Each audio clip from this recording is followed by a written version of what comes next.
Good evening and welcome back to Answers on Eschatology. My name is Dan Derry and I'm the president of the Institute of Fulfilled Eschatology. Hey, I want to share some more thoughts regarding the day and hour of Matthew 24, verse 36. Now, we've already demonstrated that the day and the hour was the day and the hour of the passing away of heaven and earth in the previous verse. And that heaven and earth was the Old Covenant world of Judaism. So the day and the hour was the day and the hour of the judgment and destruction of Old Covenant Jerusalem, Old Covenant Israel. Now here's what's significant. In Mark 13, the parallel prophecy to Matthew 24, Jesus identifies this day and hour as something significant, something that we are going to bring out more fully in the next video or two. Go with me to Mark 13. Let's read verses 31 through 33. Watch this. Mark 13:31. Jesus says, "Heaven and earth will pass away, but my words will not pass away. But of that day and hour knows no one, not even the angels in heaven, nor the Son, but the Father alone. Take heed, keep on the alert." Watch this. "For you do not know when the appointed time will come." So the appointed time, was that day and hour. But this appointed time is from the Greek word kairos, and it means just what it says. It's an appointed specific time. See, Jesus told them that all those things would be fulfilled in his generation. That's the chronos. That's the overall period of time limited by Jesus for the fulfillment of Matthew 24. But the kairos is the appointed time within that generation that all those things were to culminate. It is the day and the hour of the generation. And here's what's significant.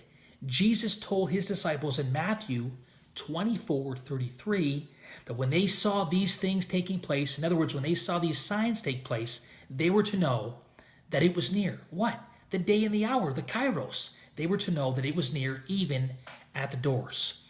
Now watch this. Jesus told them specifically they would see two signs by which they would know the end, the kairos, the appointed time, had drawn near. Those signs were, number one, the arrival of false Christs and false prophets in their generation. They saw those things. We've already seen that in this study, both from within and from without Christianity. False Christs and false prophets had arisen. The second sign is the most significant and the most important. It is the fulfillment of the Great Commission. In Matthew 24:14, Jesus says, "This gospel of the kingdom will be preached into all the world as a witness to all nations, and then the end," that is the end of the age, "would come." Jesus used 4 or 5 Greek words to command that Great Commission. Paul, in that generation, used those exact same 4 or 5 Greek words to preach and to teach that Great Commission was fulfilled in his lifetime and through his ministry. Therefore, the signs that Jesus gave, whereby the apostles would know that the end had drawn near, they saw, and therefore they preached in their generation that the day, the hour, and the kairos, the appointed time, had drawn near. Now watch this. It's not enough that they would see the signs. Jesus gave them the Holy Spirit to not only understand the signs, but to preach the infallible word of fulfillment that appointed time had drawn nigh. The end of the age, the time for the judgment and destruction of Jerusalem was at hand. Watch this. Go with me to John 14. And let's read verses 25 through 26. "These things I've spoken to you while abiding with you. But the Helper, the Holy Spirit, whom the Father will send in my name, he will teach you all things." So Jesus had taught them certain things for that time, but the Holy Spirit would teach them all things. See, he would go above and beyond what Jesus had taught them, "and bring to your remembrance all that I've said to you." So the Holy Spirit wouldn't only teach them all things, but he would bring to remembrance, to recollection, what Jesus had said. Go with me to John 16 now. This gets even better. John 16, verses 12 through 13. Jesus says, "I have many more things to say to you, but you cannot bear them now." See, prior to their infilling of the Spirit, they couldn't understand the spiritual interpretation, the spiritual intent that Jesus desired to communicate to them. He could tell them the words, but they weren't getting it. They weren't understanding. They didn't even understand what it mean that the Son of Man rise from the dead? They didn't get it. But this is what Jesus says. You can't bear them now, but when he, the Spirit of truth, comes, he will guide you into all truth. That is, into all interpretation of truth. For he will not speak of his own initiative, but whatever he hears, that will he speak, and he will disclose, or he will show you what is to come. So the Holy Spirit was given to the apostles in a revelatory ministry to reveal to them all truth and to show them what was about to come. Well, what was to come?